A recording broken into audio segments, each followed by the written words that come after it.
Tous et bienvenue dans cette nouvelle vidéo en hiver, et oui, on va faire un Town Hall 8, donc un village niveau 8, une base à trophées, donc pour faire du farm de trophées, donc du rush trophée. On va tout de suite mettre l'hôtel de ville au centre comme vous le voyez avec le truc de clan, le château de clan donc, la réservoir d'élixir noir et un mortier en dessous pour défendre, tout bien entouré par des remparts si possible au niveau. Ensuite on va poser en haut des défenses anti-aériennes, une tour de sorcier, un peu dans chaque côté une tour de sorcier, un peu de défense anti-aérienne également un peu partout. On répartit ça bien que peu importe d'où viennent les attaques, on puisse défendre, que ce soit par l'air ou par le sol. Donc les mortiers toujours vers le centre car c'est une unité qui fait des dégâts de zone et qui peut être très utile contre des armées. On va ensuite mettre quelques Tesla camouflés, des tours d'archer dans les côtés et on va continuer à fermer tout ça avec des walls, donc des murs. C'est une version anglaise car j'ai pris ce speed building voilà, sur un Clash of Clans anglais d'une personne que je ne connais pas, mais j'ai trouvé son village plutôt pas mal. Alors je me suis dit que comme je n'avais pas d'hôtel de ville niveau 8, j'allais lui prendre la vidéo et la commenter à la place. On continue par poser toutes les réserves d'élixir et d'or sur les côtés.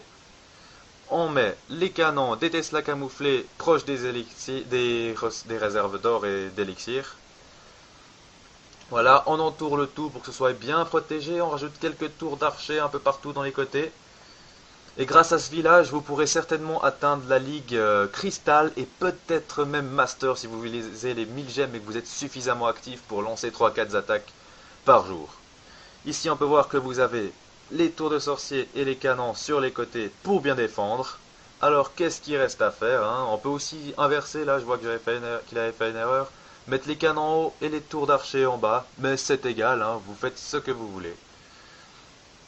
Maintenant, on referme le tout bien comme il faut avec des remparts partout. Hein. Il nous en reste encore une quinzaine, alors on va en poser autour de la tour d'archer en haut. Voilà. Et en bas, on referme tout ça. Il nous en reste plus qu'un qu'on peut poser peu importe où. Ensuite, on va poser des bombes géantes dans les trous qu'on a laissés proches des tours d'archer. Quelques pièges à ressort partout. Et puis, on va mettre les trucs anti-aériens, donc les pièges anti-aériens, un peu en bas, un peu en haut. Comme ça, dans tous les cas, on en déclenche quelques-uns au cas où il attaque avec un dragon ou avec un ballon. Il ne nous reste plus qu'à poser tout autour de notre village divers bâtiments qui nous restent, donc les mines d'or, les mines d'élixir, les extracteurs d'élixir, pardon, les camps militaires, l'usine de sorts, le laboratoire. On enchaîne avec les dernières casernes à poser, ensuite on mettra encore les quelques mines d'or et extracteurs d'élixir.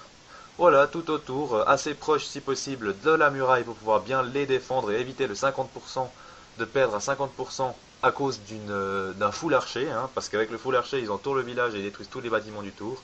Donc en le mettant bien assez proche des murs, on arrive à défendre plus facilement.